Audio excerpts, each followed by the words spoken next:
So I can't stand the interview questions that they swear up and down that Fortune 500 companies use to be like really smart and weed out people who it's like, oh yeah, you couldn't think through this question because it's just too brain bending for you.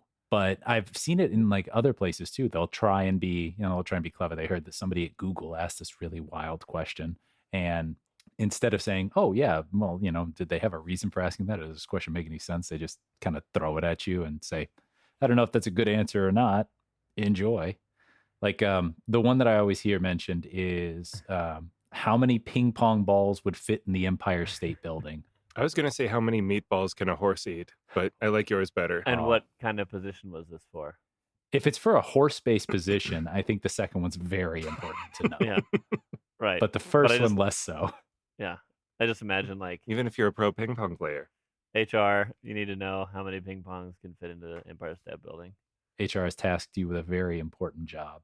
And on top of that, like, I know that it's supposed to, you got to show how you think through a problem and such, but that's a stupid problem. Why don't you have me think through a problem that would actually do somebody some good rather Yeah, than like be relevant. So, Alex, how many ping pong balls would fit in the Empire State Building? Wow, this job description did not lead me to believe that. Is this This the was thing I'm my going to have to job. do? Oh my gosh.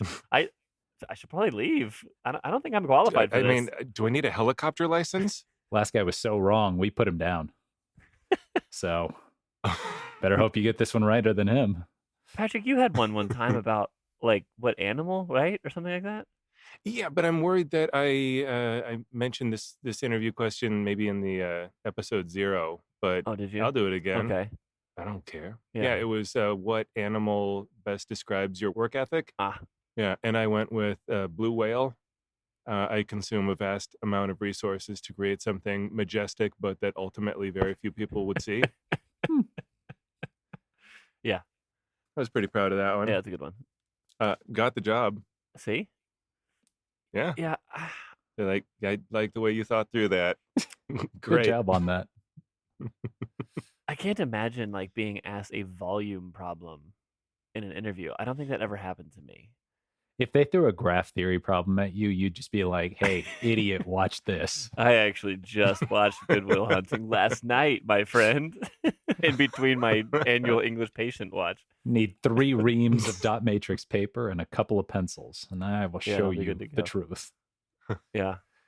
Uh, Yeah, I mean, I did have one time where I worked in a restaurant and I was tricked by a How many manager. ping pong balls can you fit in this guy's No. pasta? No, it was they said that they thought I had gotten busted for not IDing for an alcoholic beverage, and so I'm like panicking inside. I'm like, oh my gosh, am I gonna get let go? Like, what did I do? I swear I always ID. And he said, no, I'm just messing with you. Maybe you want to move up. Oh, that's the question. Good. So then I got that job. hooray. Yep. Huh. Yep. Had a No. panic attack and then more elated after that. Everything was fine. Mm-hmm. Yeah. I've had the how many windows are in Manhattan question. What are Yeah. these questions? Wow. Yeah, I'm out of and my depth here. again, just like the ping pong ball thing, you're supposed to guess, or you're supposed to show how you think through it. It's like average height, average number of blocks, and do I know what Manhattan like? Does it extend across any of the bridges? I don't know. Yeah, Maybe. just anything you have to consider. I'm windows. no New Yorkologist. And and this was before you could just go, oh, I would ask an AI about it. They It's true. probably know. Yeah.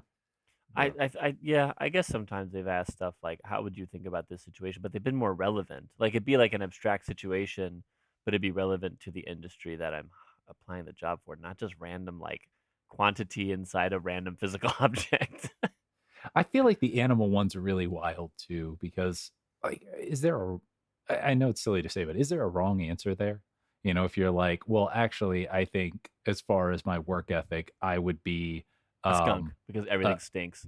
a vulture. And they're like, that's a terrible work ethic. And it's like, well, vultures are majestic creatures and they do all of these things. I think having a good answer should preclude So whatever you do the work animal that is. nobody else wants to do. Yeah. So maybe they just want the defense.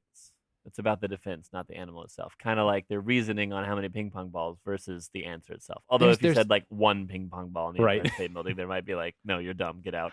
Within an order of magnitude, maybe. Yeah.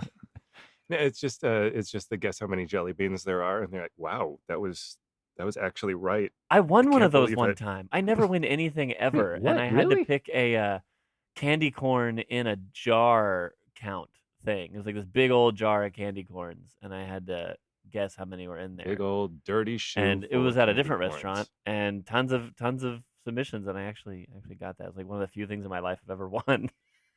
Elementary school, we had a competition like that. It was one of those silent auction kind of things. And the school had provided some to try and just bring in a little extra money for no investment. And it was different, various receptacles full of candy.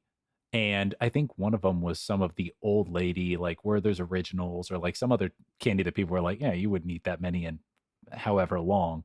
And so no one bid on it whatsoever. So everything else has some sort of bid somewhere, oh yeah, that's a bunch of nerds in there. That's a bunch of Halloween candy. And there was just one, nothing written on it, not even touched. Everybody said, I don't want any of this. You're just like, one, Price is Right rules. I'm not writing my name down. I'm not going home with that. No. Yeah. Yo mama. Got him. Price is Right rules. Wins. Who am I cursing with this? I mean, speaking of Werther's Originals, overrated, underrated, perfectly rated? Underrated, but Rated. not by much. What did you say, Patrick? Underrated? I don't know. I just said rated. I Rated, don't know yeah. what I mean by that though. I B rated. I think Very they're B-rated. fine. People are like,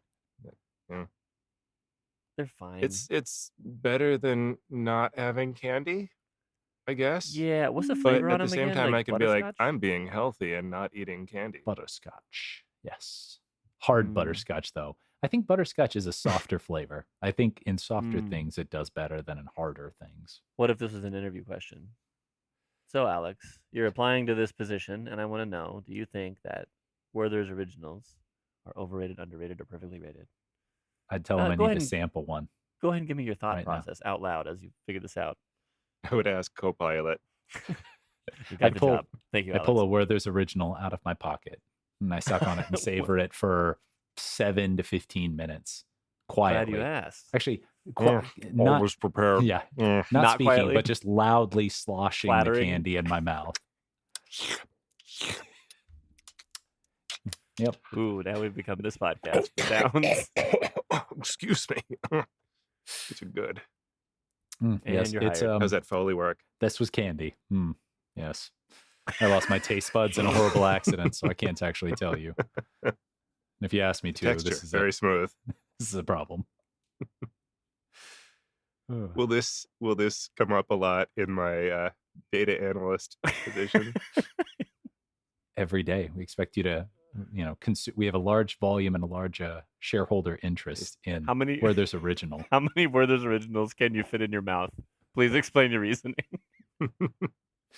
I just thought again about how many meatballs could a horse eat, and you're like, I would say probably 106. No, wrong. 0. Horses are vegetarian. Idiot, get out. Yeah. Actually, they're opportunistic carnivores. Or opportunistic omnivores? Omnivores, I believe, which means they'll just eat whatever is close at hand. So you have to be They're careful. just omnivores. It's not Because you. little like chicks, like baby chicks will like walk by them, and there are horses that will just like in one bite. Huh. Yeah. Oh, horses.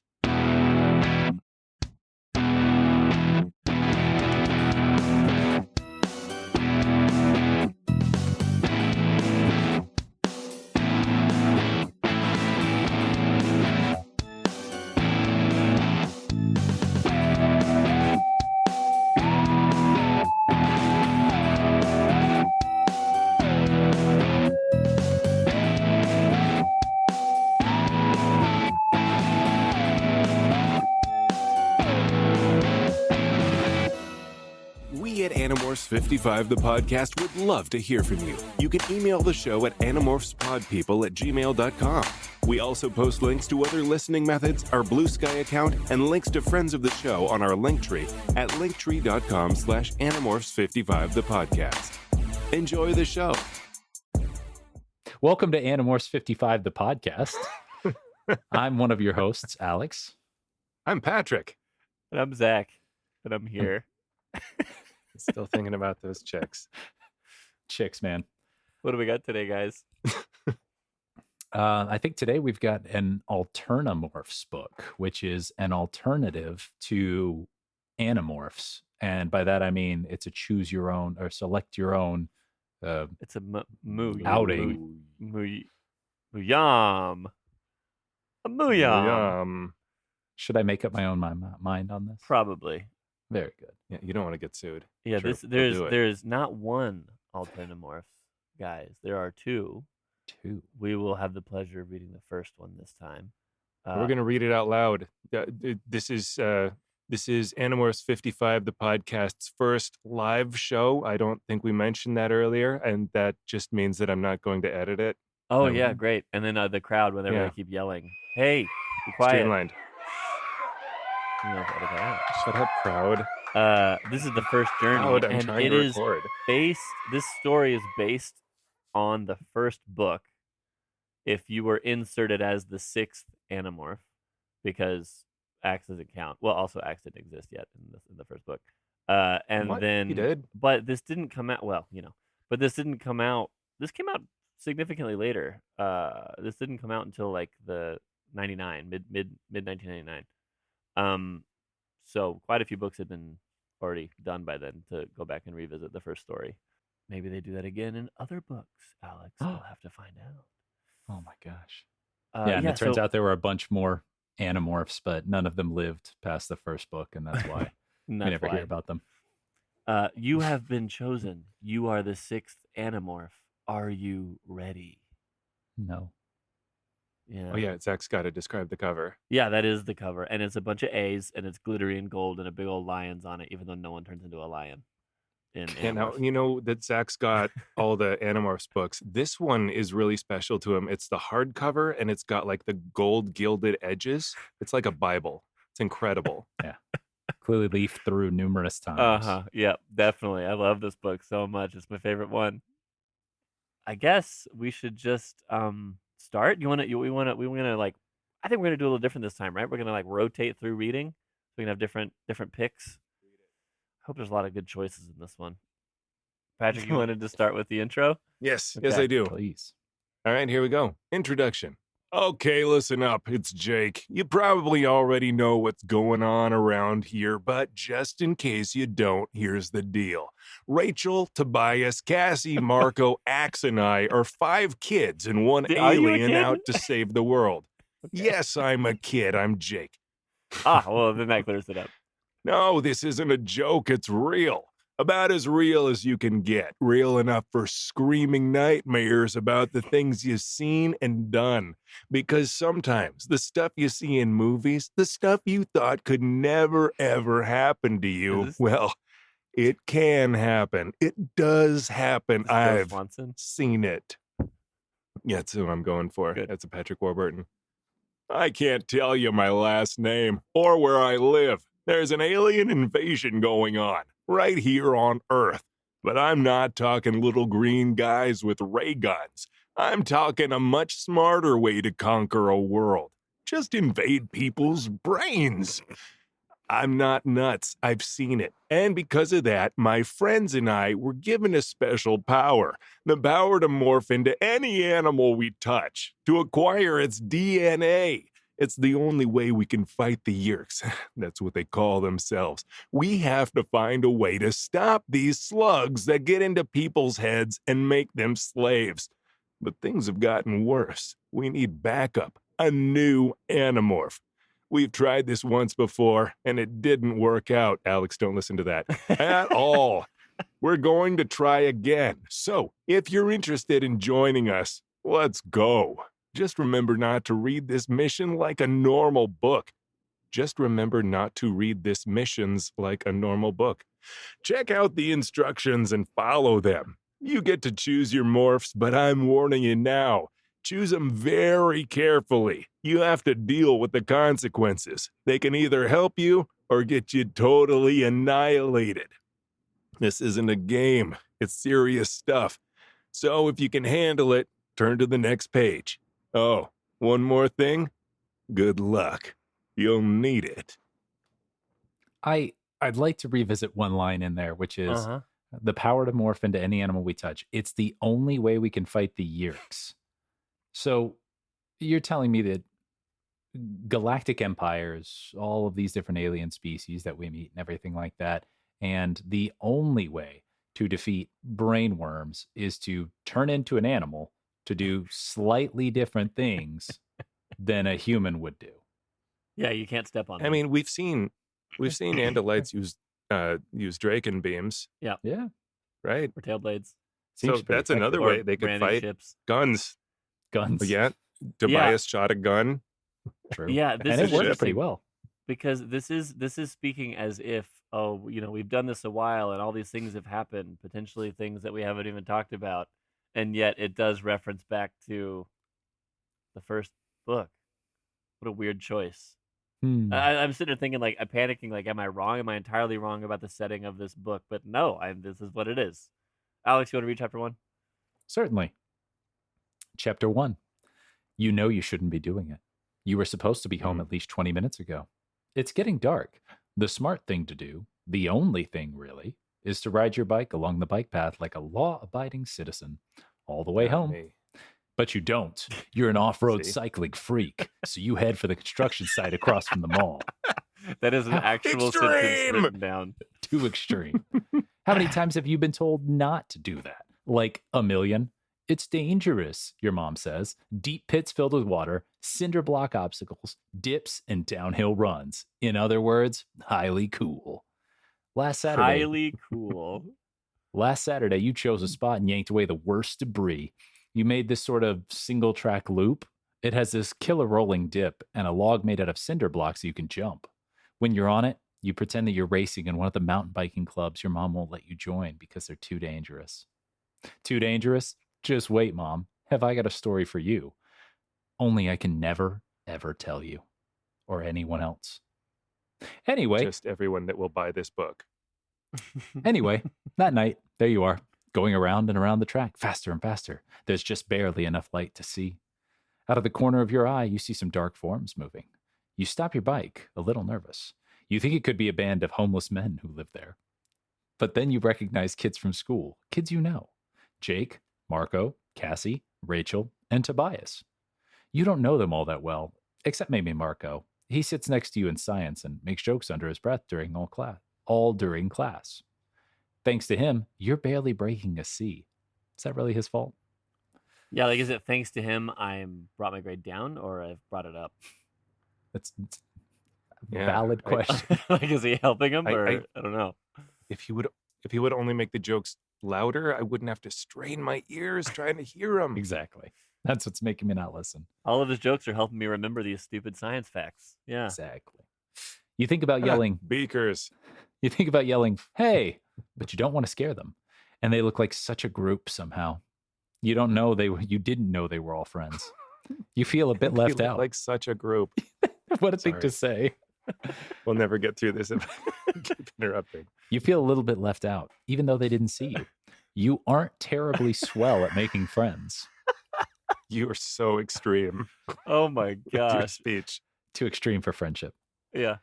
Maybe because you spend most of your time riding around and around a makeshift track. Wow, self-burn. The group moves away and you keep circling the track, trying to get in some killer laps before dinner. You're rounding the track for the last time, flying over the cinder block log when you see it. A light. It's moving fast, way faster than an airplane or helicopter. And you'd have to call the light blue, even though you don't think you've ever seen that shade of blue somehow. It's a blue that is almost white, and yet it registers as more blue than any blue you've ever seen. That doesn't make much Bluest sense, blue. but neither does the light.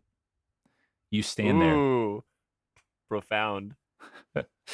You stand there, your mouth open like a fish, and watch it come closer. You see that the light has a shape.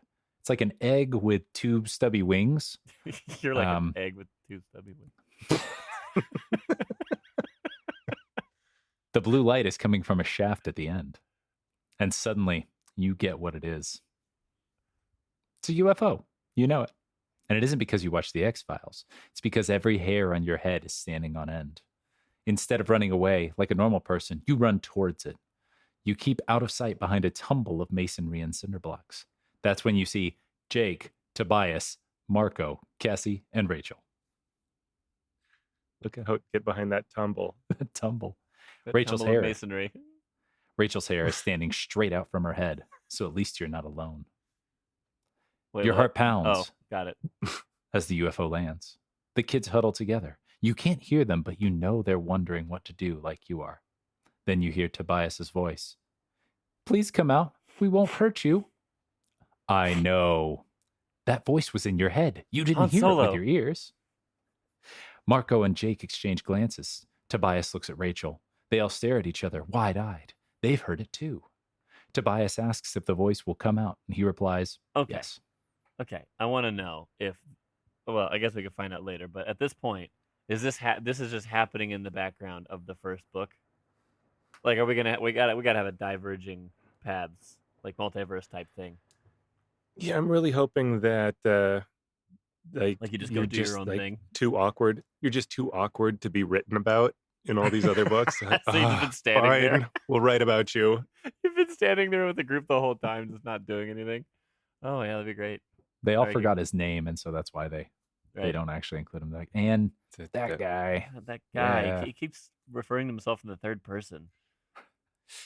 Let's see. Tobias asks if the voice will come out, and he replies, yes. He warns you to not be Second person? frightened. Which person is that? Be not afraid. It's me. You, so second person, yeah. Yeah. You peer through a crack in the half wall. A creature steps out of the ship. For a moment, you think of a ballet dancer, which is crazy because this creature has hooves. So crazy. 4 of them, and blue fur, and 4 eyes, 2 of them on 2 little horns that come out of his head. A head with no mouth. No wonder that guy talks to your brain. Can I put that on my tombstone? No wonder that No guy wonder talks that to guy. your brain.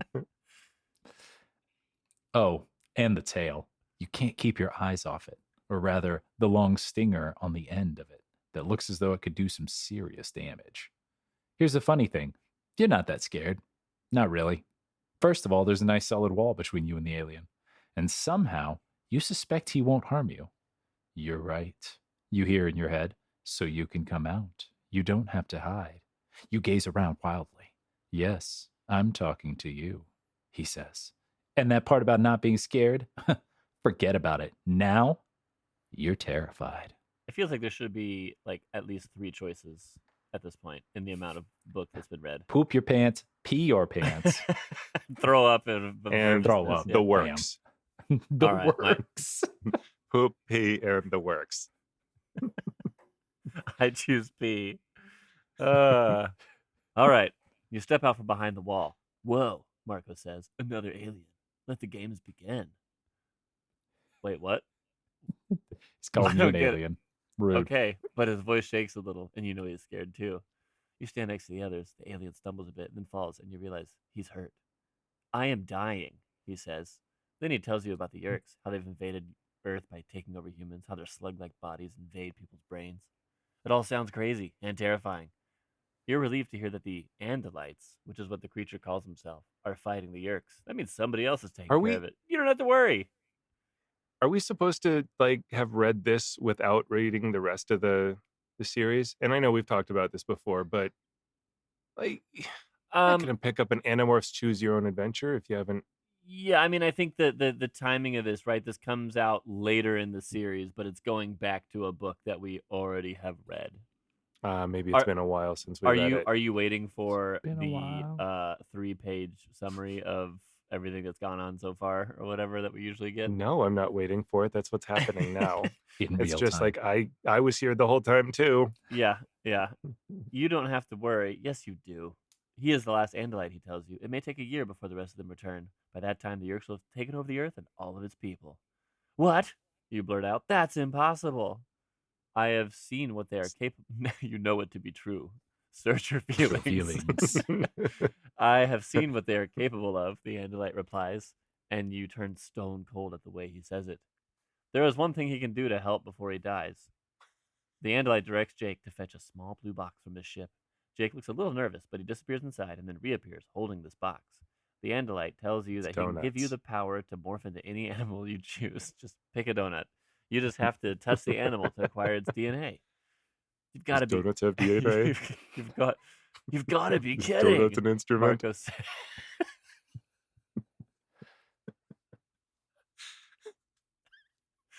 Yeah. It is a lot more fun than reading. You've got to be kidding, Marco says. You can't believe it either. It's way past wacky. Way past unreal. Suddenly, you see red lights in the sky, and Rachel sees them too. Yerks, the Andalite says. The hatred in his voice is like a living force. Ha, the force. He calls the ships bug fighters. Hurry. You place your hand on the box next to the others. 6 hands, and then the Andalites. You feel a shockwave run from your fingers up your arm into your body. It doesn't hurt. It feels... It's a 7-sided cube.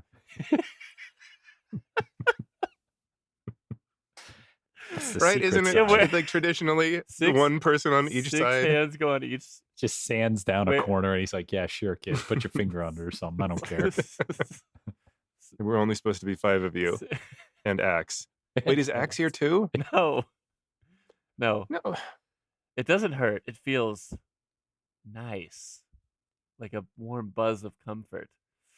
But then a third Okay, ship... yeah, no, sorry. It's just the beginning of this book said, Cassie, Rachel, Marco, and Right. Axe. Oh, that is And I fair. thought they were saying we're all in the construction site, but it doesn't say that. It's He's just not that we're here. trying Maybe to save we'll the world. catch up to him at some point. Cat's up. I definitely accidentally lost my place. There it is. And then a third ship appears alongside the red lights. It is larger, blacker than black. It is like a piece of starless night sky. It is a strange shape. Jake says it's like a medieval battle axe. Rolling out from its surface is a feeling that you can only describe as evil. You've never felt this before, but you know what it is. Oh. Okay. Go now, the Andalite warns. They cannot find you. And remember, you can only stay in Animorph for 2 hours or you will be trapped in your morph forever. Now go. Visitor 3 is with them in the blade ship. Run. Go on, get Animorphs. Go on, get. Did he tell us any of this stuff? I guess Animorphs. we just know. Yeah, Animorphs. Tobias stays behind for a moment, but the rest of your... yeah, brain. Brain. Yeah. Tobias stays behind for a moment, but the rest of you take off. You feel the urgency and the power of the Andalite's order. Suddenly, you see your hand glow. You realize that your hand is in the circle of white-hot light coming from the ship. A searchlight! You snatch your hand back out of the light and run. With a burst of strength, the 6 of you leap over the half wall. A burst of strength, and you go over a half of a wall. Okay. Your knees hit the ground hard, but you hardly feel this pain. Now, the searchlight from the ship illuminates the dying Andalite. The bug fighters slowly descend. There's nothing you can do. Hey, Zach. Nothing. Not even make a choice in this Zach. choose your own book. Zach, you're a mathographer or whatever. It takes you 3 hours to build a wall. How long does it take you to build half a wall? With 6 of you, though. That makes it go faster. You watch as Visitor 3 exits the Black Blade ship. The Black Blade ship. You see the creatures called Hork-Bajir, walking weapons with blades growing out of their wrists and elbows. They serve as hosts for the Yeerks, and then the enormous spidery Taxons, evil creatures who willingly allowed the Yeerks to take over their brains and horrible bodies. Fear grips you. You've never known fear like this. A Hork-Bajir comes close, so close you could toss a stone and hit it. You hold your breath. You want to scream. You want to run. You have to get away. You want to make a So freaking close you choice, could give it a but hug. you just can't. Not that anyone would ever want to. But you feel something warm seep in. Ugh, the Andalite has sent you courage. You need the courage because you have to watch him die. In a sneering voice. To watch him die, turn to page 2. What? Watch this, kids. Dies. The end. Oh. You didn't save him. You lose. Oh man, what a Start way over. to set up this book if you just had it like, oh, you failed to save Prince Elfangor. The Animorphs will suffer for you. The remaining 100 pages are for notes. Yeah, because it's like 3-page long story. For more, check out the first 54 books of the Animorph series. In a sneering voice, Visitor 3 calls him Prince Elfangor. He morphs into a creature more horrible than the Taxons, taller, bigger, fatter, faster, stronger, with 3 feet, Man. with teeth 3 feet long, and their points are sharp as daggers. The fight is horrible. Already dying, the prince fights bravely. You can see there's no hope for him. There's no mercy in Visitor 3. Cassie covers her eyes. Rachel stares straight ahead, her eyes blazing hatred. Gosh, give us a choice already. Visitor 3 opens that deadly mouth with the teeth like steel spikes. Jake almost springs to help you, but it's not a choice. You can help Rachel pull him back. No one can help. Zach is getting so impatient. Just let me choose something. Jeez. At the very last moment, you turn away. You can't bear to see Prince Elfinger die. Not like that. But you hear it. You hear the scream in your head. It is more awful than anything you've ever heard. Tobias leans over. Tobias leans over and gags. Thank you. The nearest Hork-Bajir turns at the sound. You see his eyes rake the darkness. You know he is listening. You don't know who springs up first, but suddenly you can't contain the terror any longer, and you all take off, running as fast as you ever knew you could run. Split up, Jake yells, and you veer away from the others. You know the construction site pretty well. The princess said that Hork-Bajir don't see very well in the dark, so you hug the shadows. You hear one of them behind you, his blades whistling through the air. He is very fast. You stumble over a piece of rusted equipment. The Hork-Bajir is closer. He can't see you, but you can hear you. You stop. You press yourself flat against the wall behind you. A chunk of the wall falls off. You catch it in your cup hand. Can I just give you the catch it? Press 1. To not catch it, press 2. Quick time event. Yeah. Can you catch it? Okay, great. And you catch it in your calm pup. You break into a sweat. Your calm pup. Yes. Cupped palm. Paw Patrol enters the fray. You break into a sweat, imagining the sound it would have made if it had hit the ground. How the Hork-Bajir would turn and his blades would flash in the air before tearing you apart. Wait. It's a trick you've seen a million times in movies and on TV. Would he fall for it? Then again... You cut to commercial. When you come back, they're not after you after all. You grasp the stone in your fist. This would be the perfect time for a choice, but instead, with your best effort, you draw back and fire the thing like a fastball way off to the right. You hear the soft clunk as it falls. The Hork-Bajir whipped his horn head around, takes off after the sound, bounding like a kangaroo. Why would you not have a choice there? You run into the opposite direction, and your lungs are on fire, but you keep going. You vault over cinder blocks and debris and the tumble of whatever it was, and you swing over half-built walls. You get to your mountain bike, and then you really fly, but not as a bird on your bike. We still don't have a choice. Jeez, here we go. Your turn. Nope. You have a choice to keep going. Yeah, that's your choice. Don't close the book. Chapter 3. You wake up the next morning feeling groggy. It was a dream, of course. A totally freaky dream that felt totally real. The worst nightmare you ever had. If you told your mom about it, she'd probably suggest counseling. You can hear the vacuum going outside your door, and you feel better. Vacuuming is so normal. How can people go on vacuuming when horrible alien slugs are invading their brains? You peek outside the door. What are you doing? What are you doing, Mom? Your mom's vacuuming. Your little sister? She's not. She runs out in a pink dress. How's this? Lexi asks. Fine, Mom says without even looking. You remember that Lexi's birthday party's that day. That reassures you too. Yesterday, a 6-year-old's birthday party would have been lame. Today, you think it's just about the coolest thing in the world, because it's normal. Your mom sees you. Can you keep an eye on things here? She asks. I have to go to the store and pick up a cake. You're picking up the cake? You ask. Your mom never buys store-bought cake for birthdays. She's a city planner, works constantly, but she also has this thing about home-baked cakes. Suspicious. Like Mama used to make. Emily's coming over. Yeah, it's probably her. She's the bad guy. She is. Your mom. Your mom. Emily's coming over to help. And after the party, we're going to a meeting tonight. Sharing Mom meeting. tells you. Uh-oh, I hope it's not the sharing. Can you babysit? Sure, you say on the way to the kitchen. Babysitting beats dodging aliens, you think. Not that you dodged an alien with killer blades coming out of their wrists and elbows last night. Nope, no way. That was a dream.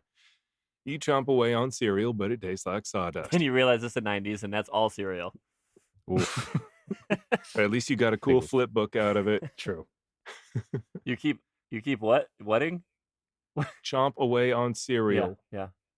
I ate Ninja Turtles cereal once in the 90s because it came with a Ninja Turtles flip book, and I suffered through that stuff. Yeah. Oof. I believe it. You keep hearing. You Yep. keep hearing Man. Prince Elfinger's dying scream. You remember them dagger teeth and what they did to him?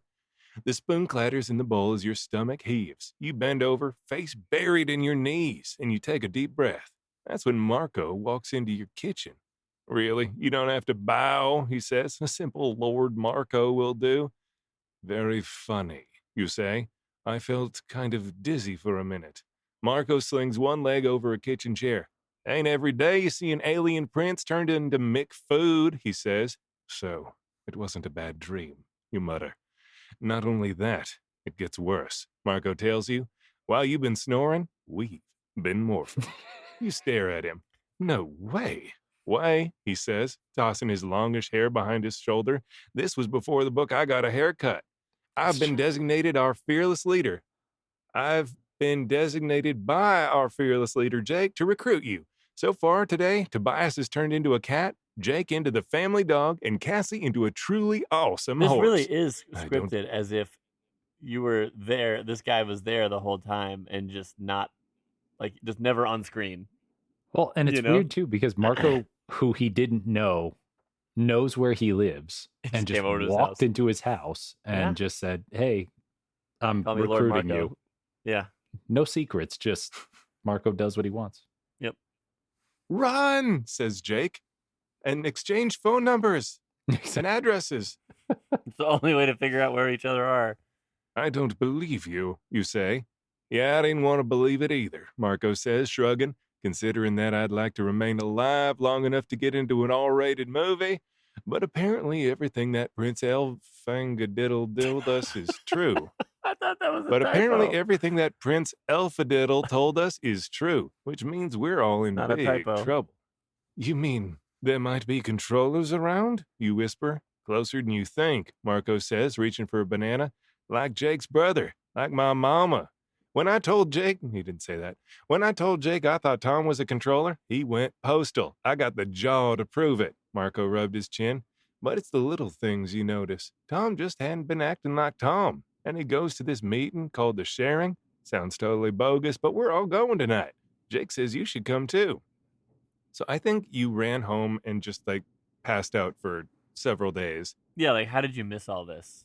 Yeah, like you Sounds woke like it. up and Marco's already been over to Jake's house Right. and got punched. And they've all met up and been horses and what all else.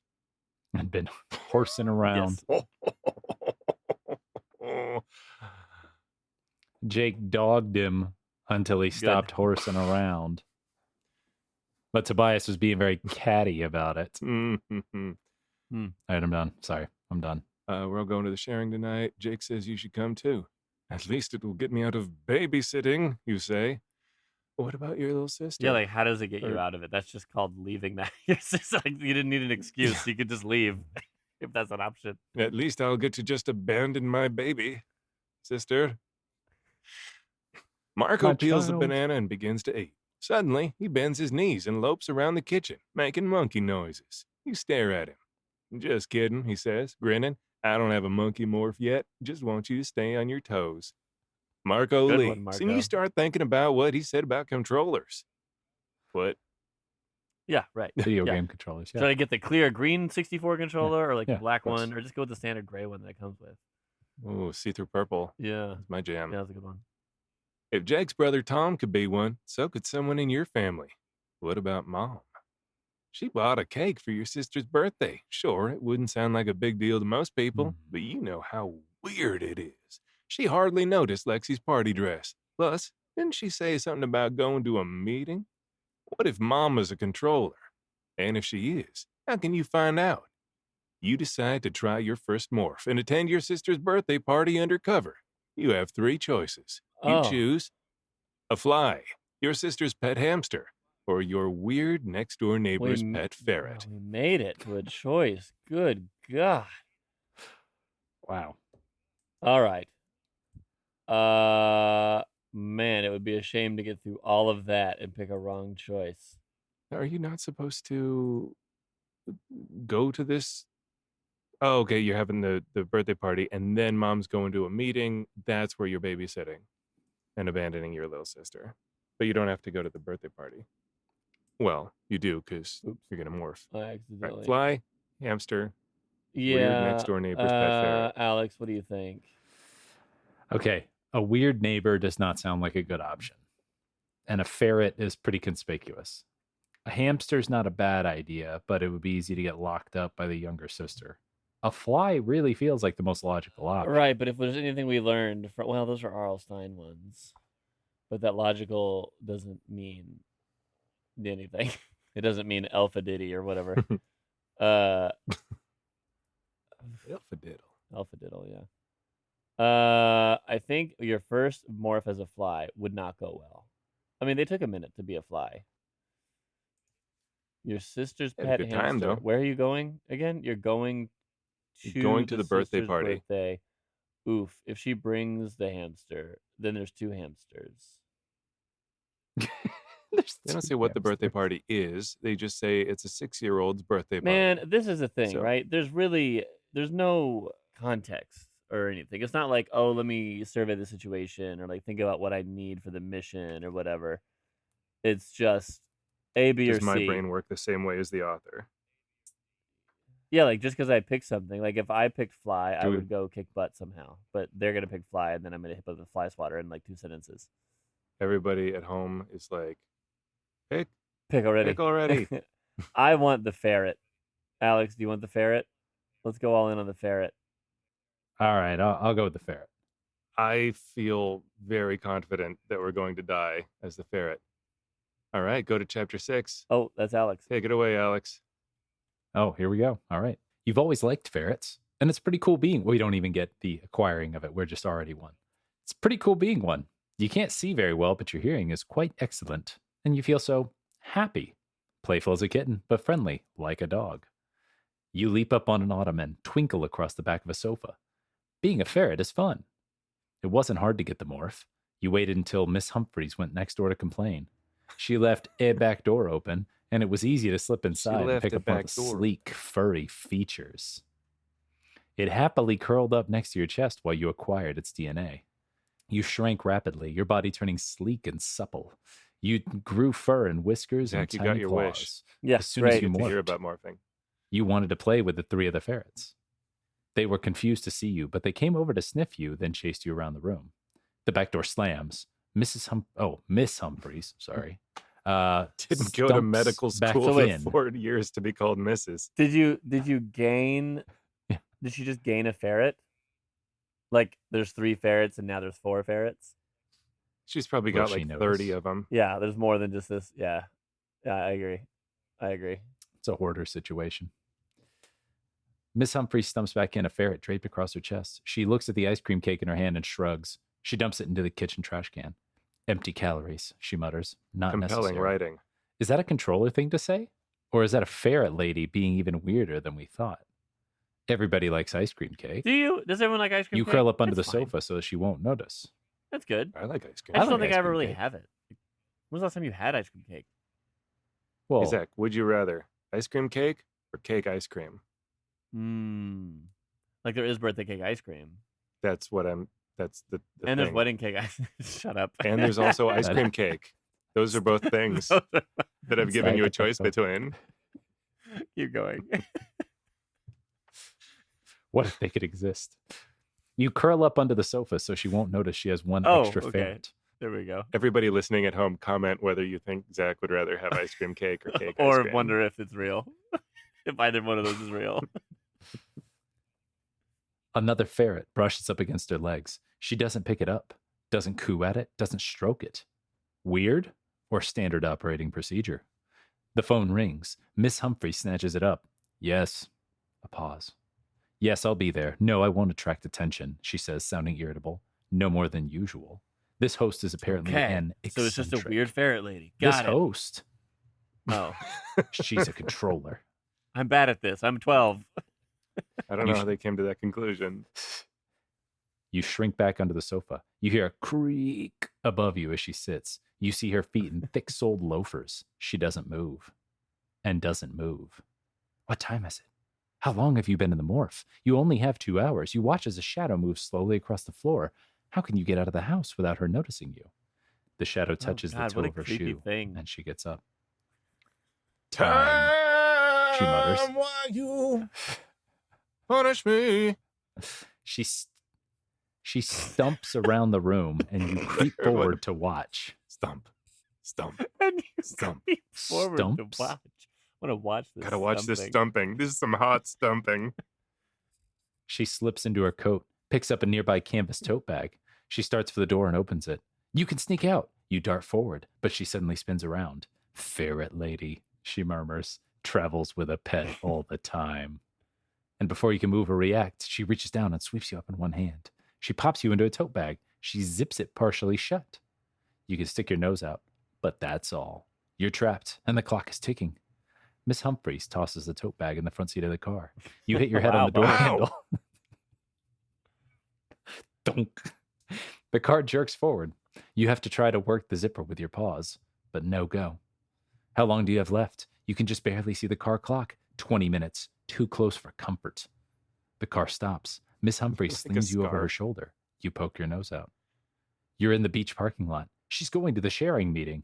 Just a lot of declarative sentences that are very short. At least the rest of the Animorphs will be there. Miss Humphreys plops the bag down on the sand. She trudges off to speak to a knot of people by the volleyball net.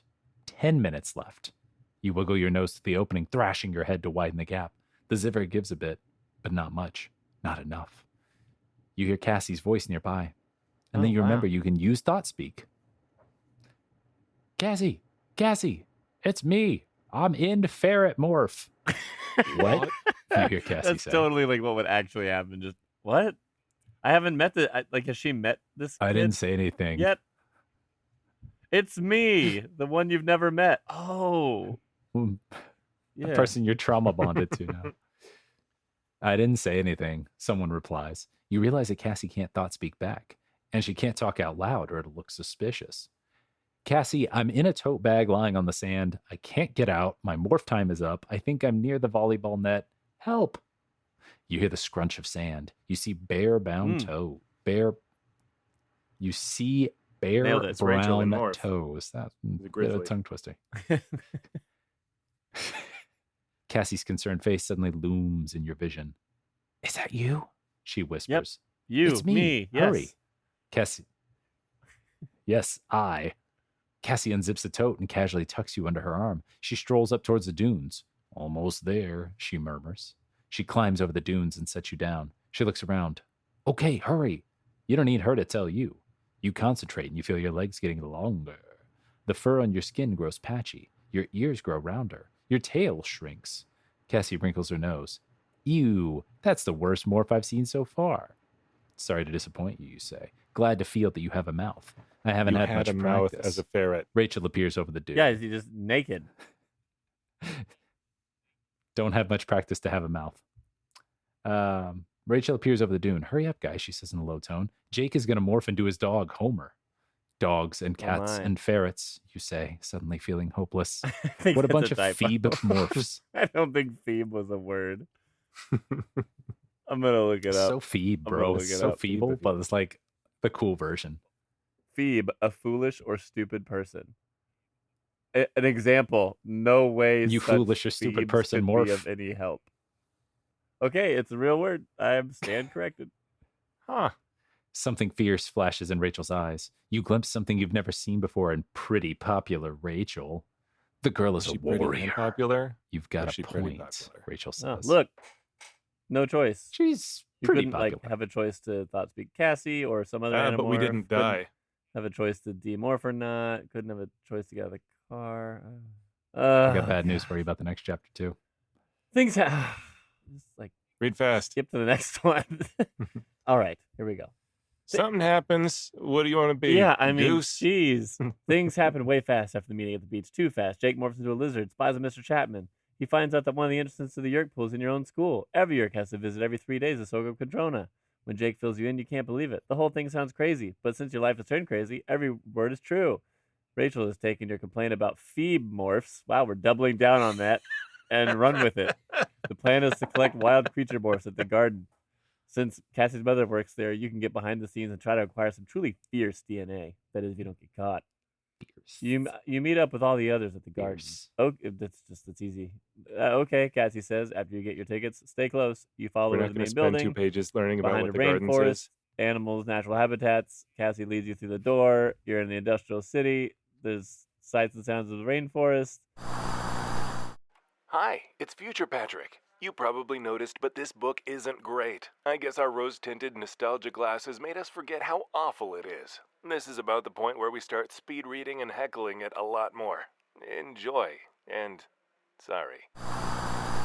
Cassie points to doorways. Hey, look, there's exhibits. Surely this will lead to a choice. You nod, but you can't quite imagine opening one and popping in to say hello to a tiger or a bear. What about gorillas? Cassie asks. You think she's kidding. But she hands Marco an apple, and before you know it, he's actually touched this huge gorilla called Big Jim, and he acquires his DNA. Gosh, you were there the whole time. This gives you all courage somehow. One of you came close to a wild creature and survived.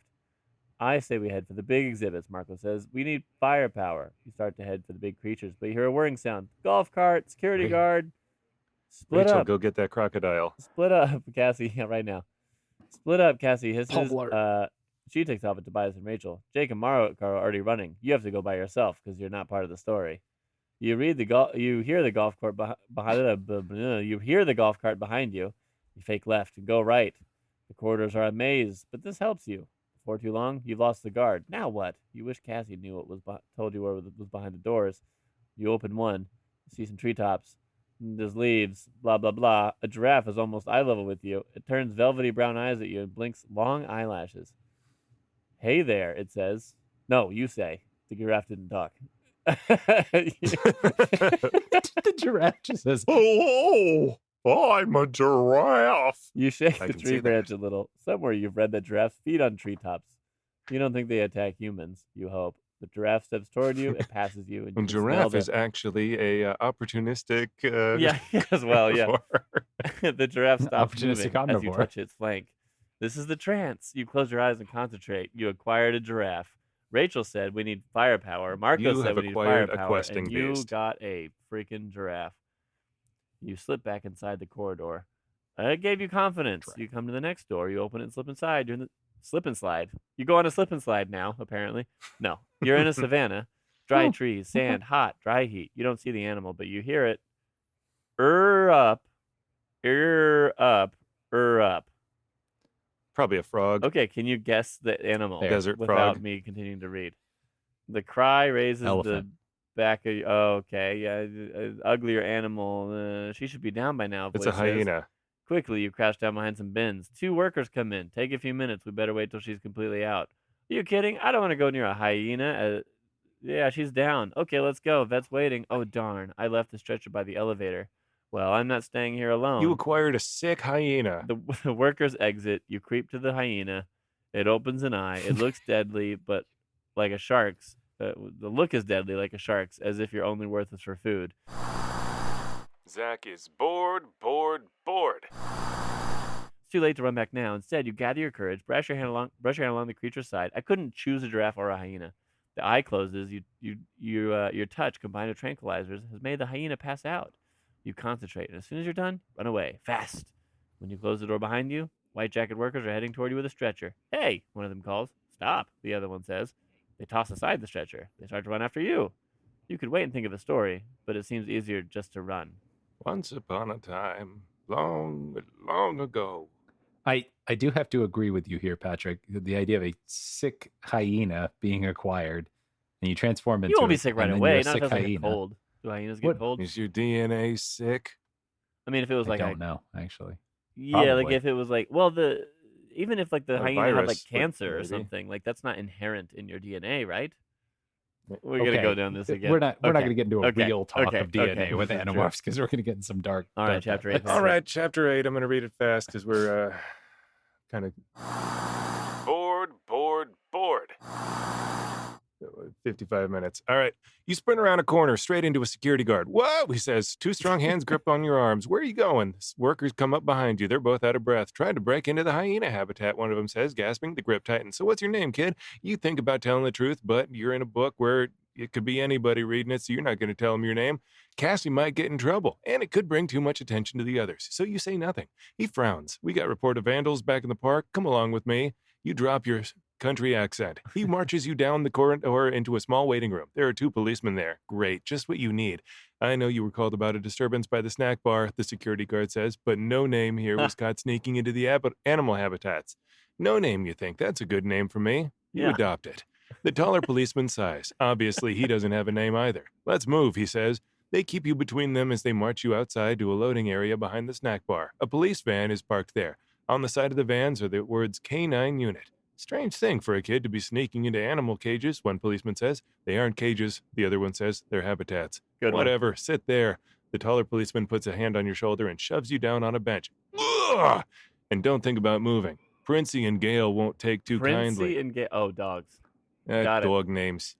2 German shepherds bound out of the police van and sit in front of you. One of the dogs bares its teeth. Stay, the policeman says, and moves off to talk on the van radio. You've got to get away. In just a few hours, you're supposed to meet the others at school to invade a Yeerk pool. Your only chance is a morph. But what's the best way to get away from the cops? You have to make a choice fast while their backs are turned. You choose a hyena, a canine police dog, or a questing beast. Giraffe. Well, I'm pretty cool that I get to make both choices or read about both choices. yeah. A giraffe would be fastest. They're very Police dog seems like such an obvious choice. Like, wait, which one? Why do we have 3 dogs? Let's go with the. Wait, we have 3 dogs. Let's shoot them all. This is written long before the current environment. They probably wouldn't shoot him. the current age. Hyena, I don't know. Shoot it. Police dog, shoot it. Giraffe. Probably just get lassoed as a giraffe. You That pick, seems Alex. I fun. picked last time. Oh, Okay. I want Let's do it. giraffe. It's a giraffe. All right. Let me read my successful. It's bad. Cool. Perfect. The giraffe morph is the strangest thing ever. Your legs suddenly shoot up, your bones extending so far you think they'll crack. Your neck lengthens, and you think your head will fall right off. Then your skin becomes leathery and spotted. It feels That's like to be kinda a giraffe. Your head's gonna fall off. I can tell you firsthand what it's like being a giraffe. Because you like being a giraffe. You can see over everyone's You heads. you like being a carrot. No kidding. No kidding. And boy, do your senses get a jolt. Suddenly you can really smell for the first time. It's as though you can smell a color. You smell green. It smells like burnt toast. That's what all these colors smell like. Am I a giraffe? No, Uh-oh. kid. You're just standing here, just like craning your neck a bit. Like, what Very are you bad doing? news. You smell green and you picture the tender leaves of the tree nearby. A good snack, you think, but it's easy to deflect the giraffe mind. You've got to get out of here. And boy, can you see. Your vision's clearer and sharper, and you spot an employee's exit over at the trees. All you have to do is turn right at the corner of the path and keep going. You move forward delicately, like a dancer. Hey, it's a giraffe. People point at you. Oops, you kind of forgot about them down there. They seem puny, and they aren't predators. But you know that animal handlers will be coming for you with tranquilizer guns. You quicken your pace. A giraffe can really move if it has to, but you see them running full tilt towards you. 2 of them have tranquilizer guns. You leap over a wall. It's so easy since your legs are so long. More than You just find a half yourself wall. in a savanna You can really habitat. do things. That's a good. full wall. It's a full wall. You start across, Another hoping to full make it to wall. the other wall. Then- If you can get Then the over Yeerks it, can basically the not exit's stop just steps you away. because walls can't contain you. my ability to Yeah. walk over walls will be their undoing. Then you hear a roar. Oh, well, You that have was leaped stupid. into the lion's den. Both of your giraffe instincts and a book you vaguely remembered called Those Amazing Animals of Africa suddenly remind Hey, you the lions Alex, are the main I don't know if you know predators this, but of if you giraffes. didn't turn into a giraffe and if you didn't read that Africa book, you would not know what a lion is. Yeah, exactly. Everybody knows that. Yeah. This is the first time I've heard of this creature.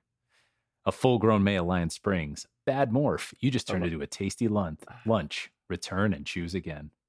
With your strong giraffe legs. Then you use your neck as a pole vault to get out of the habitat. There you That'd are be at the cool. exit. The day is I mean, saved. I'd You do win it. this book. The end. Yeah. Okay, I want hyena. I'll do hyena. All right. Are we? There are is we no skipping to end. the end? I don't know. It doesn't seem There to isn't end. an You end never to get this a book? choice. Let's We see. are currently taking a choice. Wait a minute. I just skipped to the end, and there's a successful ending with a giraffe so- morph. So clearly, If you, this if you book's ch- rigged. Wait, what? So if you chose, Hurry. so if you choose We a dog or a hyena? if you choose giraffe morph at a different time, then it's safe because then you won't be tempted to jump into a lion's den. Dumb. I guess so. All You right. got to be a Well- giraffe where there's no lions' dens around. Then you're basically invincible. All right. Here we go. You can't. The only thing that can kill a Lion's den, giraffe. my one weakness. The hyena morph roars to life, a creature bound by one instinct to kill. So we decided instead of morphing a giraffe, we're going to morph a hyena, a sick hyena. Sick! The canine dogs take off. They are just a streak of fur. You watch them, considering the chase, but you smell better prey. What the? The policeman turns, sees you, leaps into the van, locks the doors, reaches for a gun. You note this, but you don't care. It just doesn't interest you. What's all this then? You lope The away, policeman down says. the path toward the snack bar. People scatter, small prey that you consider, but you smell something better. The primitive urge to have meat is so strong that you can't fight it. You forget your name and who you jump are. into a lion's den. I want to do some sort of like Lion King reference here, but I'm not sure what it is. You pick up the pace as the scent of prey grows stronger. Stop! Your mind screams the word. You're human. Don't kill. But the hyena's ruthless, fearless, doesn't stop. You hear a loud noise. A siren. People are screaming. Workers are rushing toward you. Then stopping. One of them has a net. You hunker down. You're cornered now. You'll have to go for the closest prey. Small prey. Light hair grows out of the head. One of the species young. She wandered away from her mother. Good. Oh my. It's a child. It's a little girl. No. Zach, why did you choose to eat a little girl? I mean, yeah, I did. That was the choices. Eat a little girl or be a giraffe and jump in a lion's den. Jump and die. You can't fight it. You feel the hyena's killing instinct, and you struggle. The workers are closing in with a net. One of them carries a tranquilizer gun. He's trying to get Luckily, clear you've to aim. played a lot of the game Killer Instinct. The prey So you've got this. toddles toward you. Oh, it's a little. Ugh. The mother Get screams. down. She's toddling. You feel the short hind legs of the hyena contract. The muscles tense. The powerful jaws open. You let out that inhuman cry. Up. Oh, woo. Nope, it's up. It silences everyone. They all fear you. What kind of a creature says up? You own this place. This prey is yours. No! And with a last desperate struggle, you take over the hyena instinct. You turn toward the worker with the gun. You feel the burning You feel the burning sensation, and immediately your legs You got feel heavy. tranquilized. Got it. Not just Tranquilizer. blasted. Okay. Slowly, you slump to the ground. Sting! You're knocked out. Sting. When you awake, you will have to deal with the horror of being permanently stuck in Hyenomorph. Why? Is it 2 hours? A creature without mercy. A killing machine. You snooze too long. You snooze, you lose. What's that ending? Well, All right, we're going to be Truly. a police dog. I mean, Chapter 10. we Yes. I'm good. We died twice. We should just quit. Is that what you're saying? Maybe. Let's go home. Call it a day. This is surprisingly more lethal. so than the not more so than the books, but like it doesn't talk about like maybe eating a child in the book. You're basically a taxon in that one. Hyena, taxon. Yeah. Same thing. Yeah. 1-to-1. I don't know. Really makes you think. Chapter 10. What an yeah, please. You reach Go out ahead. and touch the canine dog Princey's coat. The dog closes his eyes. You concentrate. The police have their backs to you. It's now or never. There's that strange sensation again of bones crunching, things growing that shouldn't be growing. You touch your ears and feel fur. You suddenly drop down on all fours and notice you have paws instead of hands and feet. And the smell. You smell everything, like every other morph in this book. It's overwhelming at first. The other dogs cock their heads and look at you curiously. The one called Princey smells you and howls. Ow, whoa. After all, she's smelling herself. Ah, gross. The two policemen look over. Hey, Seidel, the taller one says. Thought you only brought 2 dogs. Must have loaded a third. Hey, the kid's missing. They rush over. You stand alert, tail twitching like the other dogs. You're not just a dog. You're a cop. You have discipline. It's a good morph, you tell yourself, just like Patrick said. In a minute, they'll give up on the harmless kid who stuck a toe in the wrong habitat. Big deal. It's not like you're a big bad criminal. They'll load you into the van, Patrick, take you you're back not to my the station, and you can consciousness, take off okay? from there. Not my consciousness. I'm- My conscious. I can pick. If I want to pick to be a Mike giraffe and jump in a Hunches. lion's den, I don't need to. Yes, I can't speak. My name is Mike It's my Hunches. prerogative. It's my consciousness. I am Mike. conscious. Mike Mike- Haunches. My That's my name. Mike My conscious. alias. Yes, if that's the things I want to do, don't judge me, Patrick. This isn't good, Finley, Seidel says. We got too many dogs and not enough kids. We're supposed to be on alert, Finley answers, This is frowning, like a, especially for it's kids. like a spin-off series of these like cops. Wait, here's a shoe. One of them has spied your sneaker. The dogs can track the kid. He holds the sneaker under your nose. Scent roars in. Your scent. The other dogs smell, then strain at the leashes. Where are they going? Your scent ends right here, stupid dogs. We'll keep the one offline just to see what happens, Finley says. Luckily, you're the one that's let off the line, and you just go home. The two other dogs take off, and you follow. Just kidding about that other thing. Your nose to the ground, then in the air. Incredible. You can smell yourself. You can follow the air currents, know where you walked and stopped. The dogs follow your trail to the admission booth. I don't know how you got there because you're right where you are. They circle, and you do too. Of course, you know which way you went. You go in the opposite direction, but the other two take off down the sidewalk. Doggone it. Ha! You bound up behind them while the two cops hold the leashes. Why didn't you walk on the sidewalk? That would have confused the scent. Instead, you would stuck to the grassy part near the curb. The dogs can smell your trail easily. They've picked it up. Seidel says he sounds relieved. More relieved than he should sound, since he's only tracking a kid. Chapman says that at least one of the kids infiltrated the sharing meeting. Finley says the policemen are controllers. Are you the only non-controller in this whole book? Seems like it. They'll follow your scent straight to your house, Apparently. to your family. I reported that kid who was hanging around the dunes. Seidel answers, the others are going to pick her up. It won't be long before she's one of us. Cassie, she was the one who'd hung out in the dunes, watching over Jake and his dog morph, saving you when you were a stupid ferret. Cassie's in danger. You have to warn her. Warn the others. The other dogs lose their scent. You almost lose it yourself. You're in a more trafficked area of town now, near the Civic Center. I didn't even know you left the zoo, but you did. Earlier, you stopped at the center garage to leave a note on your mom's car. You said you'd be late for dinner. It's the handwriting's a little bad because you're a dog now, but, you know. You hurry past the garage, but the other dogs suddenly pick up your scent. They race into the garage. The cops follow, running after him. This isn't good, Seidel says in a low voice. You pick up his words easily with your dog hearing. Visor 3 like won't right like next it. to you. Finley says. I could have never heard somebody 3 feet away from me Right. before I was a dog. But now, So we won't tell him. The dogs lose the scent amid the oil stains and gasoline.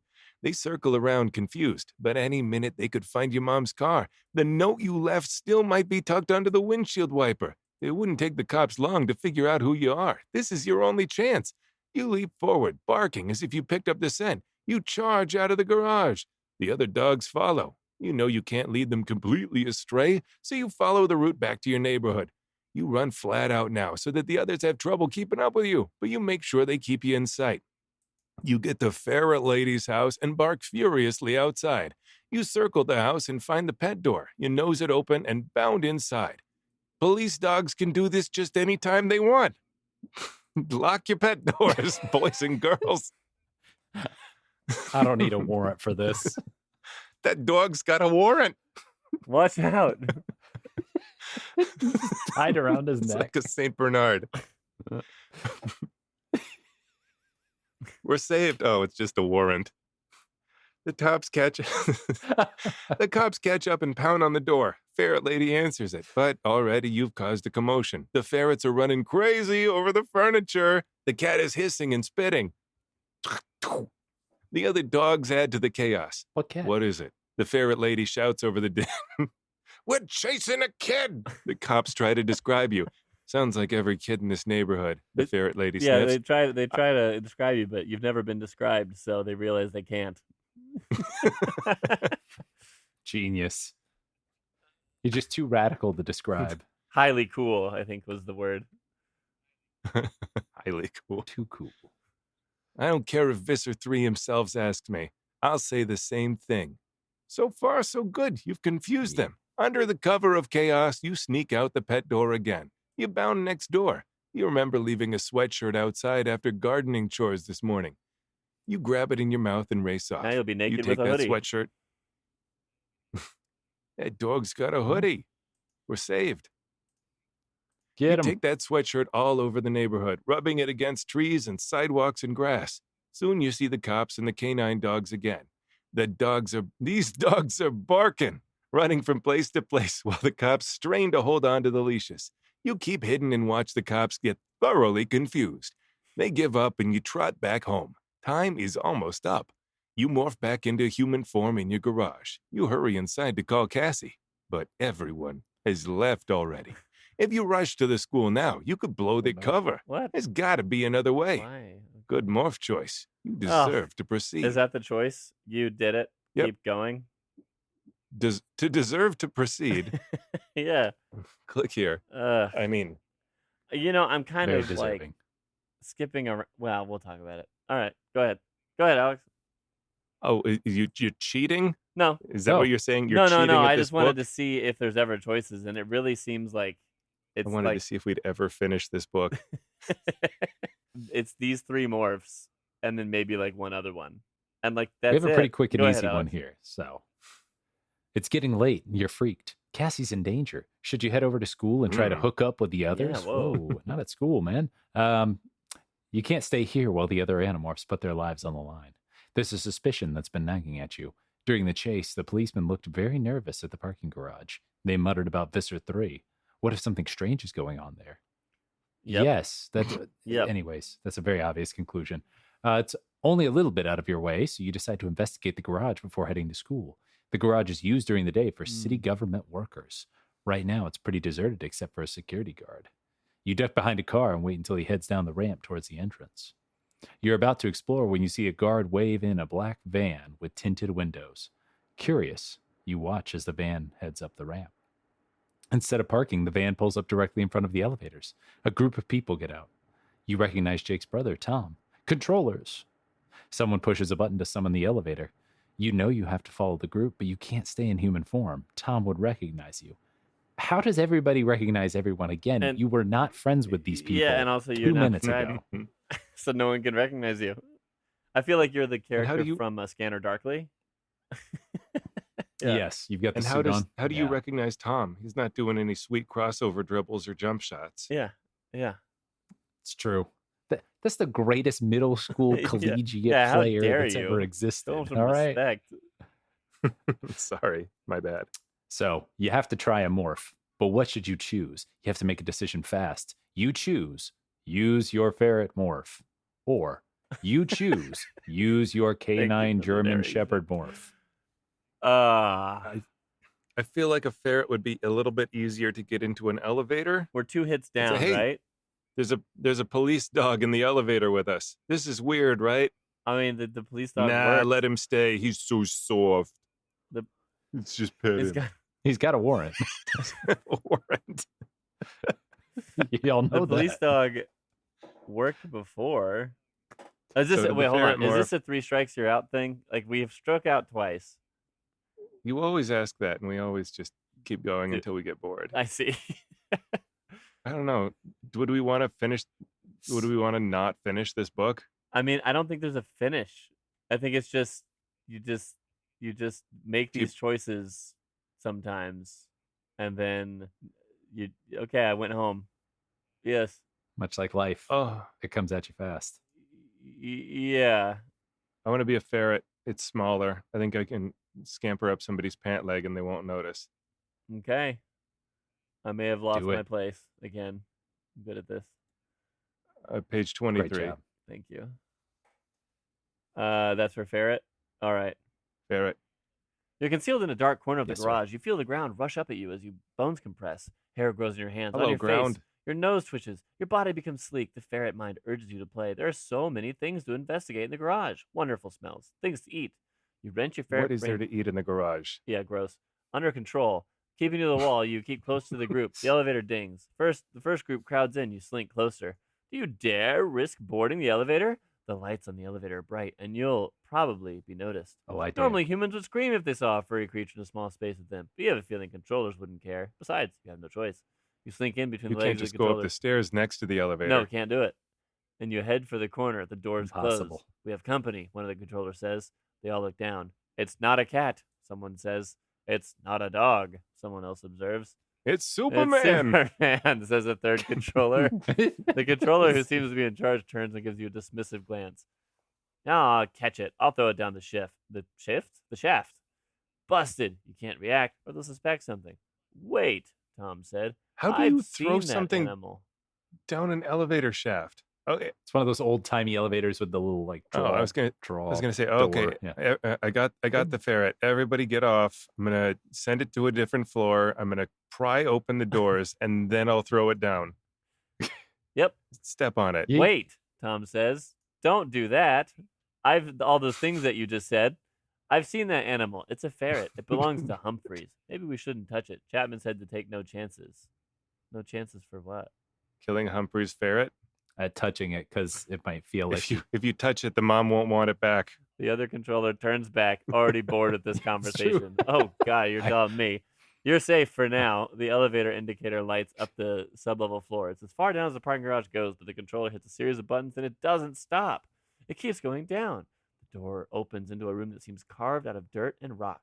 Sheetrock is nailed up against the walls. You slink out of the elevator and follow the group into a concealed door that leads to an iron staircase.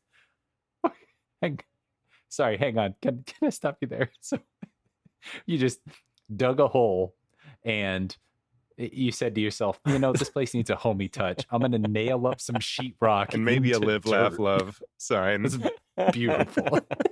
A little bit of shiplap, just, And then it goes into an Etsy was here. iron staircase after that. Cool. Who was the interior designer start for There's this? smelling like damp 15 signs here that just say wine moms. You hear something, a comforting sound that reassures you for a moment. Like waves against the shore, but then you hear screams, anguish, suffering, horrifying, familiar smell, Taxons. You don't want to see what's ahead. You don't want to move. You dread this. The dread is more enormous than being afraid of a test or the dentist. You've only hesitated a moment, but the controllers have disappeared around a turning. Huh.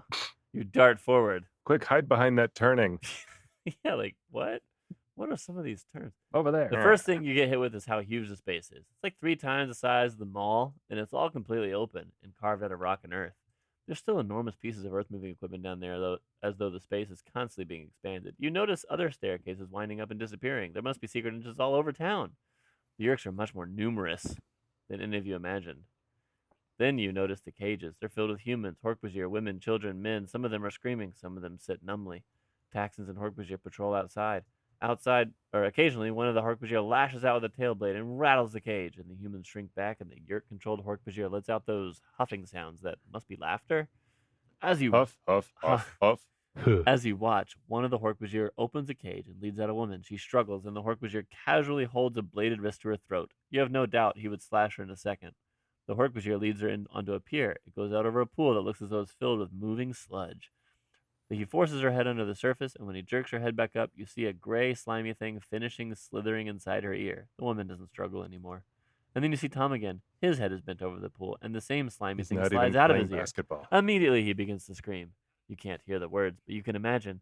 The Hork-Bajir puts a blade to his throat. It takes 3 of them to get him to a cage and throw him out inside. You feel sick. Sick to your bones. You can't feel this. You should turn around. Go back up while you can. Wait to fight another day, because this is hopeless. You didn't think this is possible, but you want to give up. And then you see Cassie. She's being held with the other humans, waiting for a Yeerk slime to invade her brain. Guarding her, 2 Hork-Bajir and a Taxon is still hopeless, but a rage fills you. Turn to the Hulk and sends your blood pounding. And boy, you're ready to fight. You didn't touch a Hulk? How are you doing this? You wouldn't touch a Hulk. Are you the... Okay, your rage is filling you and your blood is pounding while you're a ferret. Yeah. Oh my gosh. What is the summary of Chapter 14? Chapter 14, you scamper down the steps. No one notices you as you dart across the floor. You look like a mole or another creature of the underground. A breeze trickles your fur and your whiskers. A breeze down here? Ha! Unlikely. You look up. A hawk has just flown over your head. It circles the air above Cassie. Tobias, is that you? Who is it? It's me. I'm a ferret again. Cool, Tobias answers. I'm going to eat you. We need all the help we can get. The others are about 20 feet behind you. We have to save Cassie. Keep an eye on her. I'll be back. You scurry across the floor toward the others. Hey, it's me, you call in thought speak. Look down. Marco almost jumps to the ceiling. Why did you have to pick a rat? He whispers. Hey, don't worry about it. You pick a rat in the TV episode. And besides, I'm not a rat. I'm a ferret. I'm closer to a dog or a cat than a rodent. That seems like wasted words. Great, Marco mutters. A rodent who pretends to be a dog. Just what we need. You know, I can always make an exception with the biting thing, you add. You know, Jake got a tiger and Rachel's an elephant, and here you are. Good, good. I have a giraffe too, Oh, you say. failed. Well, But then I jumped in a okay. lion pit. I saw Jake. I saw Tom, you say. He's here and he's in a cage. I saw him, Jake says tersely. His face tells you everything. You can't imagine how awful it must be to see your brother like that. Because you don't have a brother. You don't even have a name. You scurry behind a storage shed. Quickly, you morph back to human. Rachel pokes her head around the shed. You'd better stay here. You need to gather your strength if you're going to morph again. We'll come back when it's time. You lean against the storage shed and close your eyes. You concentrate on slow breathing, gathering your strength for the next morph. It's not long before the others return, but they've been spotted. What are you doing back there? It's a human controller. Standing next to him is a Hork-Bashir, blade arms at the ready. A Taxon stands on the other side, his spidery legs twitching, red jello eyes glowing, body pulsing like a wet bag of garbage. Suddenly, you notice someone Always. behind the guards. Rachel, only is Rachel with a long, long nose. She's a Pinocchio. A braying noise fills the air as Rachel feels the elephant's power. She impales a Hork-Bashir on one tusk and steps on a taxon as though it were a spider. They keep referring to the taxons as spiders, like they're centipedes or worms or... Interesting. Yeah, it's a very new way of describing that. That's Worm, true. centipede, snake guys. Yeah. Let's morph, Jake cries. You look over at Cassie. She's almost at the end of the pier. That gives you an extra burst of strength. You concentrate hard. You feel something grow out of the back of you, a tail. Your ears get round and your head gets big. Your teeth sharpen into deadly instruments of terror. You're a fierce, hungry, and very angry hyena, and you have no fear. You start toward Cassie, but a taxon gets in your way. No problem, you'll eat him before you eat Cassie. He tries to bite you back, but you are such an efficient killing machine that he is dead before he registers the pain. Marco is now Big Jim, a huge gorilla. Rachel is trumpeting a fierce call as she mows down another Hork-Bashir. In Tiger Morph, Jake springs at a taxon. You own this place. Marco tosses another Hork-Bashir in the air like a doll. The rest scatter. They are afraid of something. Marco is the only one with dexterity, so he heads for the cages to unlock them. Jake is already bounding toward Makes Cassie. sense. You start forward to help, but a Hork-Bashir heads for you. He swipes at you with an elbow blade. You spring. You tear at his flesh. You do some fighting. Morph, you yell to Cassie along with Jake. Now, even as you watch, Cassie's hair grows into a beautiful mane. All of the Yeerks see her, and you are all busted. But it's okay. You kill everyone in the Yeah, so it's Yeerk all pool. good. And even as you watch, Cassie's hair grows into a beautiful mane. It streams out behind her as her legs extend, and she goes down on all fours. It's amazing to see. I say we follow Cassie and get out of here, Rachel says. I'm right behind you, you say. The people Marco have released are panicking, running toward the stairs. Hork-Bashir and Taxons try to round them up. You slip through, running hard. Cassie and Jake leap over surprised Taxons. You remember Hork-Bashir aren't great on strategy, so you That's how fight I left and feel. right and go sailing over a large pair of wrist blades that try to slash you at the last minute. You gain the stairs. Balls of flame explode over your head. You leap over a Taxon who is aiming a dragon beam at you, straight into the path of Visser 3 in his Andalite form. The horrid evil voice fills your head. Well, if it isn't a bunch of renegade Andalites, he begins to morph into a creature as tall as a building, 8 legs, 8 arms, and 8 heads. You feel that even the Patrick, hyena hold on. inside you feels Hold doubt. Thank you. I did need to breathe. I think this part we can summarize as No, it's almost over. No. It's so close. We're so close. It's almost over. good God. You can't Go ahead then. You can't Yeah. escape, Visser 3 cries. You filthy creep. It's Tom. Jake's brother launches himself at Visser 3. Nope, Jake cries. He springs at the huge creature that is Visser 3, straight toward the eyes. He claws at the face. Visser 3 howls in pain. Fireballs explode. One almost gets Jake. Tom falls off the stairs. Jake, run! Cassie cries urgently. With a howl of anguish, Jake turns and heads up the stairs. Rachel begins to demorph as she climbs so she can fit in the stairway. You can't run, Visser 3 cries. Oh, yes, you can. The stairway narrows. Visser 3 hadn't counted on you making it that far. In his huge morph, he can't make it upstairs. You run and run. You break through the janitor's doors and back into the school. You keep on running until you're outside in the safety of the trees, and then you all morph back. You're safe for now. You look at your friends and see the same exhaustion on their face. Even Marco can't come up with a joke. Pitiful. Cassie puts her hand over Jake's. Rachel stares back at the school building, her eyes blazing. Tobias flies closer and perches on her shoulder. You know I'm trapped as a hawk, right? Yeah, he like says. no one's even referring to it. No, Tobias escaped, I guess. So he's not stuck as a hawk. That's good. Oh, huh. Oh, wow, that is a big one. You know that safety is now an illusion. You will never feel truly safe again. Excellent Excellent morph. Continue morph. for your next Animorph adventure, And which means that this Animorph adventure is over. We are done with this book. We can come back another time if we want. okay, so I forgot about this. Everybody leave a comment to see if we should come back for our next Animorph adventure. So it looks like it continues into, and I don't recall this part. I remembered it going back Yeah, to we're the only book one half. for sure. But it looks like if you want, you can keep going into the book 11 storyline, which was the Forgotten, where they flash into the Weird. jungle and all that stuff. Oh. What do you guys think of this book? It's very poorly written. I don't like the choice structure. It's like there's only one right choice, and then everything else is nope. You made a poor decision. die You for no guessed reason. wrong, so you die. There's very infrequent choices, and then when you do, it's A, B, or C, no context. One of these is good. It's not that you have different paths. It's just good or bad, and there's just barely any choices. And these I do remember, like Patrick, on the one that you wrote, or shoot, any of the Goosebumps ones or whatever. Yes. You know, it's like 2 paragraphs, like 2 short paragraphs. Next choice. 2 short paragraphs. Next choice. Yeah, this is a whole chapter. I mean, this is some massive blocks of text. Before you get to choose it. I can't imagine that this would have been. I don't know. Maybe it was really popular when it came out. I mean, it was popular enough to spawn a sequel. I didn't know it existed until we read the books together. Okay, so you never heard of it to like be hyped up about it, about Animorphs: The First Journey.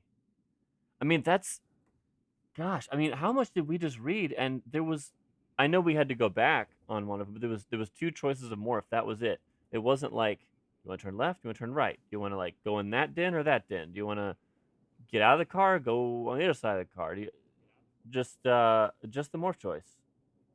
So the original Animorphs books were $3.99 at MSRP. This book was $4.99 because you're getting 2 books at once. And I guess the assumption is, I guess that's the assumption. But the writing quality is just well. There's just do you want to be a ferret? Do you want to be a dog? Do you want to be a ferret or a dog? And those were our choices. Yeah, I mean, I suppose it's counting on your relationship with the characters, your knowledge base of everything. It's counting all that being pre-established. As a standalone, like you don't know anything, this would be a bad read. Well, even knowing, the little bit that I know, Mm-hmm. and having not read all of the books, it's all of the characters felt thinner than they usually feel. We never actually get any moments where it's like, wow, that character feels like them. Marco's is the only one that we actually get a moment of time to actually think on that for. It's I don't know, man. I mean, it's not good as an Animorphs book. It's not particularly good as a choose your own adventure or make up your own mind or whatever it is, because you don't actually. It's great as a podcast episode. Thank you all for listening. given the fact that it is so wordy between the choices, you would think that then you could like flesh out more to make the characters feel like themselves, or to give more like description of like the mission or something that's around you, or like feelings or whatever. And really it's just, I went in the elevator, then the elevator went down, then I went out of the elevator, then I went down the stairs, and then there was sheetrock. Yeah, it's just not useful wording. I mean, I know there's word padding is a thing, like obviously, but especially the fight at the Yeerk pool. I didn't feel like tense there. Yeah, it's just like, then I fought like this, then I fought like this, then I fought like then I this, was and out. Cassie was there too, and Rachel had a long nose, and then I fought, and then I did a different fought. Just a bunch of observations. Yeah, very passive. I do like the idea though that he was just you were chilling there the whole time, and no one is referring to you this entire time. This is a lot like someone is like, here, write a choose your own adventure book. Okay, here it is. What do you? There's no choices in here. You got to put some choices. Oh, okay. You do this and it's wrong. You do this and it's wrong. Yeah, okay, definitely. How's this? Fine, we're at deadline. Put it in print. And how much of this is copy pasted from the first book? Like, if I are there any like direct sentences lifted from it? Are there any? I mean, it's nothing new. It's just a recreation of these scenes. I don't know. It's kind of like reading Harry Potter from Draco's point of view, or from Neville's point of view. You're like, you don't. You're there. Yeah. You don't make any choices, but you're there. See, why isn't there a Harry Potter choose your own if you're Neville? That's a good question. If I had to put myself in the mentality of what they were trying to write with this, maybe to try and create an overarching thing, it's this idea of, oh yes, well, being an Animorph is very dangerous, and so they all make the best decisions that they can, and they think about them, and that's why the Animorphs are not dead yet. Because really the lesson here is, well, at any moment, any of the Animorphs could just die because they picked being a dog versus being a ferret. I couldn't control the giraffe brain. It just wants to hop into a lion's den so bad. And then die. Yeah, okay. So you're saying that like it gets off the idea that there's any moment randomness to like the fact that you could die just because you made a simple bad choice. It just doesn't execute those bad choices. Yeah. Giraffes don't jump into lion dens. No. Yes and no, because I feel like the moments where we would get to a dead end were actually more consequential. I mean, obviously they're consequential. You die or you get stuck, but like they felt more meaningful than you just didn't die this time. Like, I think a good choose your own adventure makes you feel like, oh, oops, you died. Maybe you should have made a smarter choice. And then you think about it, you're like, oh, okay, that does make sense that I should have made this other choice. Versus here where it's like you made a rational choice, but unfortunately circumstances happened and now you're dead. You don't feel like you earned it. You feel like you just evaded randomness to get to the next stage. Yeah, this isn't even as nefarious as in my my Muyam, where I'm like, oh, you better call the police. And it's, I did it. I'm so sorry. I pushed him out the window. Yeah. Like totally not that's not what I meant by call the police. Yeah. Yeah. There is a second one, and it's set around instead of book 1 and then apparently book 11, it's set around the early 20s, late teens, set around there, I believe. Like the end of the Great War? Or? Yes, the books. Book 20. Oh, okay. Oh, book numbers. Gotcha. Yes, it's returning from Dunkirk. Noir Animorphs. Animorph. No, that doesn't work. Animorph. Animorph. There's a crossover we need. World War I Animorphs. I say, old boy, are you turning into a tiger to go and take down those Yeerks? We haven't discovered tigers yet.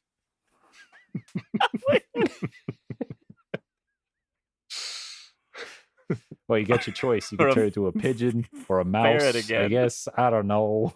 What else do we have in old-timey England? I don't know. Why are we in England? Just like this book. Visser-toi. Great. Yeah, we need French Animorphs. Mm-hmm. Well, that was a book. Sure was. It has a lot more pages, respect for the regular Animorphs, not the alternative ones. Called up from the minor leagues, Animorphs. Oh my goodness. All righty. Well, until really next time something. that we don't read one of these, we do a different thing. Yeah, we'll do a different thing. Don't worry. Bye. Good game, everyone. Bye. That's how they get you. And I think we can stop there. Oh, guys, that book was such a piece of shit.